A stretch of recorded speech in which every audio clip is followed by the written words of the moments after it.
ಸಾವಾಗ ದೇವನೆಂದರೆ ಸಾವು ಬಿಡುವುದೇಗಯ್ಯ. ಸಾವಾಗ ದೇವನೆಂದರೆ ಸಾವು ಬಿಡುವುದೇಗಯ್ಯ. ಇದಾವ ಮಾತೆಂದು ನುಡಿಬೇರಿ ಎಲೆ ಅಣ್ಣಗಳಿರ. ಸಾವಾಗ ದೇವನೆಂದರೆ ಸಾವು ಬಿಡುವುದೇಗಯ್ಯ.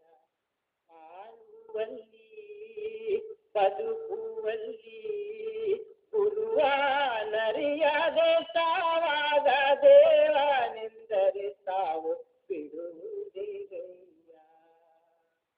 ಆಳು ಕರಿಯ ತಿಂದ ಸುನಕನಂತೆ ಕಾಲ್ಗೆಳೆದು ಓಡಾಡಿ ಏಳಲಾರದೆ ಬಿದ್ದಾಗ ಶಿವ ಶಿವ ಎಂದರೆ ಗಲ್ಲಿ ದೇವ ಪಪ್ಪನಿಗೇಳ.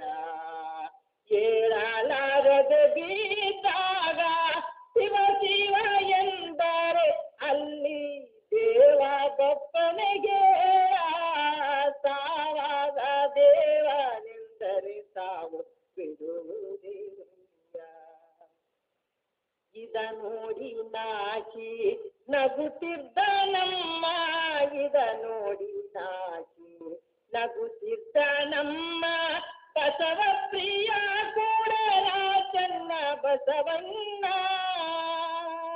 ಇದ ನೋಡಿ ನಾಚಿ ನಗುತ್ತಿದ್ದ ನಮ್ಮ ಬಸವ ಪ್ರಿಯ ಕೂಡಲ ಚೆನ್ನ ಬಸವಣ್ಣ.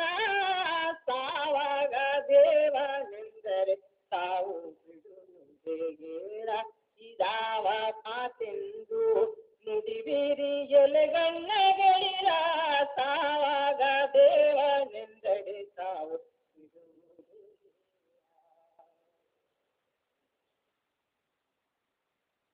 सूरत सबद के भेद बिने कोयन पूरन दाम. जगर श्याम की दृष्टि में तन तत्ति मेरे समान.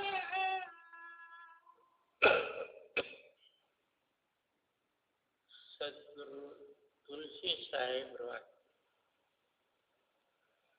ತುಳಸಿದಾಸರು ಬೇರೆ, ತುಳಸಿ ಸಾಹೇಬ್ರು ಬೇರೆ. ಹಾತ್ರಸದಲ್ಲಿ ವಾಸ ಮಾಡ್ತಕ್ಕಂಥವ್ರು ತುಳಸಿ ಸಾಹೇಬ್. ಕಾಶಿಯಲ್ಲಿ ವಾಸ ಮಾಡ್ತಕ್ಕಂಥವ್ರು ತುಳಸಿದಾಸ. ಇವರು ನಮ್ಮ ಸ್ವಾಮೀಜಿ ಸಮಯದಲ್ಲಿ ಇದ್ದವರು. ಆ ಹುಡುಗರಿಗೆ ಹೋಗಬೇಕು ಏನು ಪ್ರತಿಪಾದನೆ ಮಾಡ್ತಾರೆ ಅಂದ್ರೆ, ಸುತ್ತ ಮತ್ತು ಶಬ್ದ ಇವು ಎರಡರದ ಭೇದ ಎಲ್ಲಿವರೆಗೂ ನಮಗೆ ತಿಳಿಯೋದಿಲ್ಲ,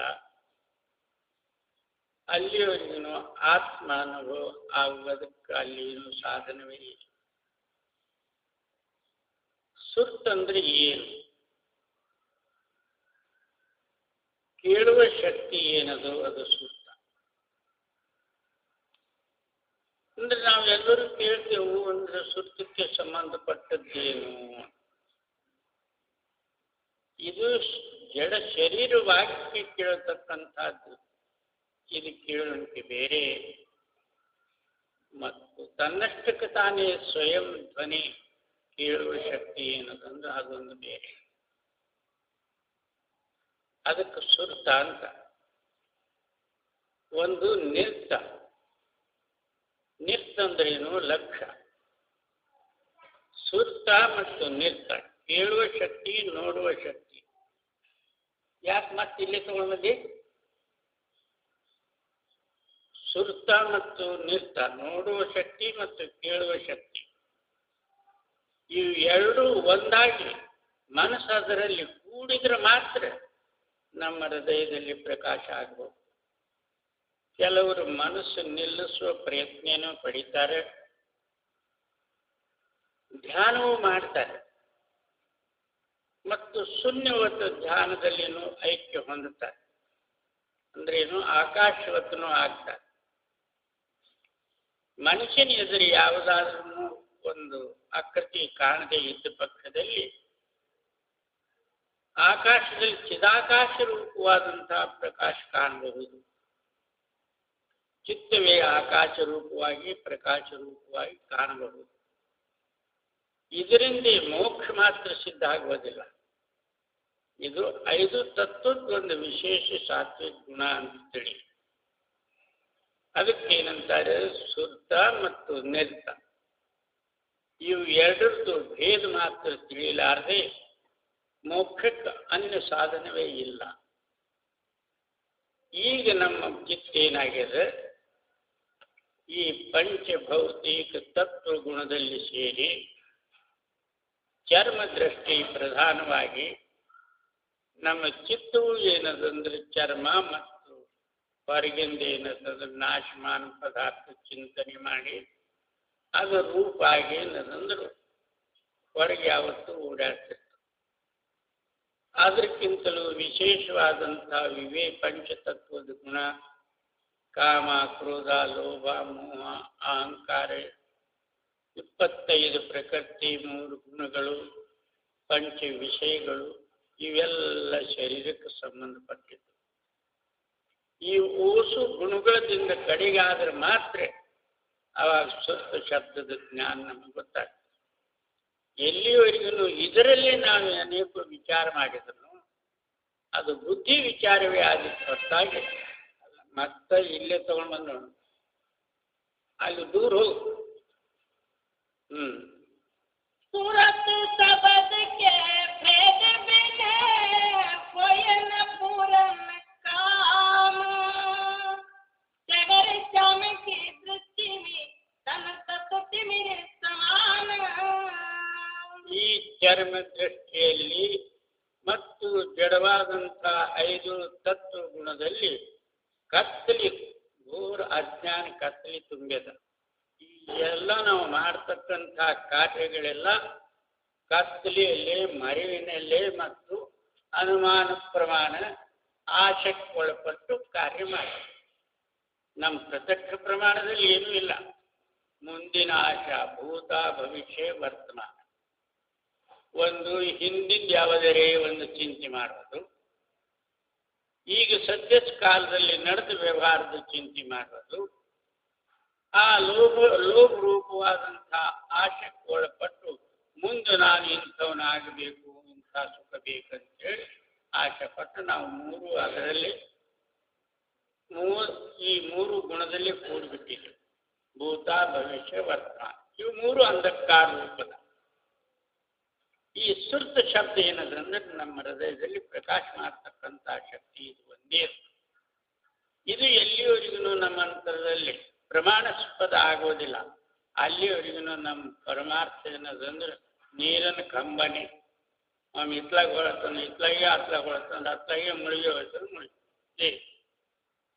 कर सब सबने किया जस जस जिनको भेद, कर्म खेद छूटी नहीं तुरत सबद उम्मीद.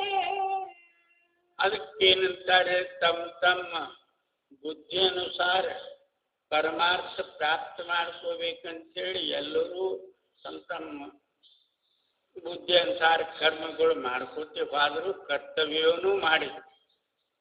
ಬ್ರಾಹ್ಮಣೇನದಂದ್ರೆ ವೇದಾಧ್ಯಯನ ಮಾಡುವುದೇ ಮುಖ್ಯ ಕರ್ತವ್ಯ. ಶಾಸ್ತ್ರ ಮತ್ತು ಪಾಂಡಿತ್ಯತ್ವ ಇದೇ ಒಂದು ಮುಖ್ಯ ಕರ್ತವ್ಯ ಇಟ್ಟುಕೊಂಡು ಅವರು ನಡೆದು.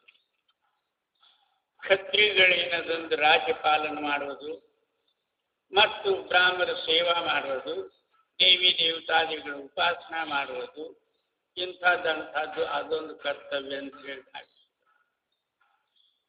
ಕೆಲವು ಋಷಿ ಮುನಿಯಾದಿಗಳು ಜಪತಪಾದಿಗಳು ಸಾಧನೆ ಮಾಡೋದು, ಅಂಥದ್ದು ಮಾಡೋದರಿಂದ ಮೋಕ್ಷ ಪ್ರಾಪ್ತಿ ಆಗ್ತದೆ ಅಥವಾ ಯಾವುದರ ಒಂದು ಸುಖ ಫಲ ಪ್ರಾಪ್ತಿ ಆಗ್ತದೆ ಅಂತ ಅವರು ಅದು ಮಾಡಿ.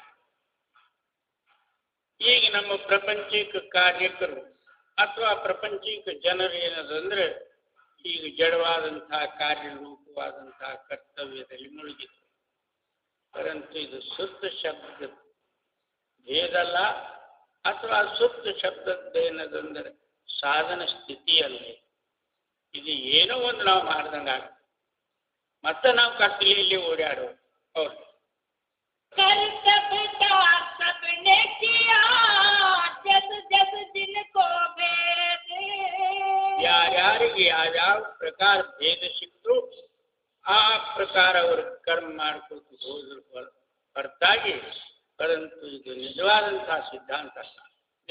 कर्म खेद छूटी नहीं सूरत सबने उमेद ಕರ್ಮ ರೂಪವಾದಂತಹ ಖೇದದಾಯಕ ಚಿಂತ ಇದು ಮಾತ್ರ ಬಿಡಲಿಲ್ಲ.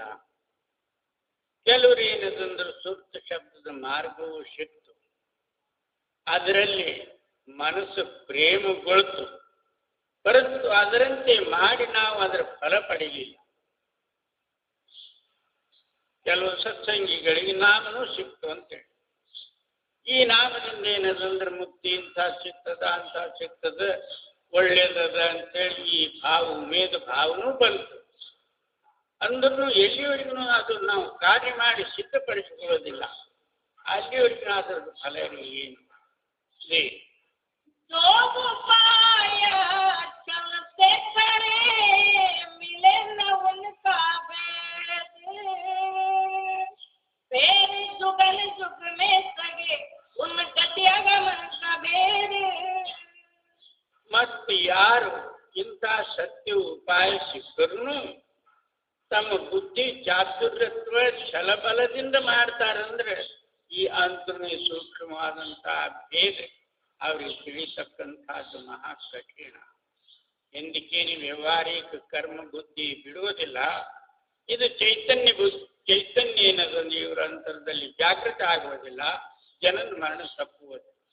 ಅಲ್ಲಿ ಚತುರ್ಥವೇ ಅರ್ಥ, ಬುದ್ಧಿ ವಿಷಯ ಮುಂದಿಡಬಾರದು, ಕೇವಲ ಪ್ರೇಮವೇ ಗ್ರಹಣ ಮಾಡುವುದು. ವಿಶ್ವಾಸ, ನಂಬಿಕೆ ಈ ಗುಣಗಳ ಗ್ರಹಣ ಮಾಡಿ ಅಭ್ಯಾಸ ಮಾಡಬೇಕು.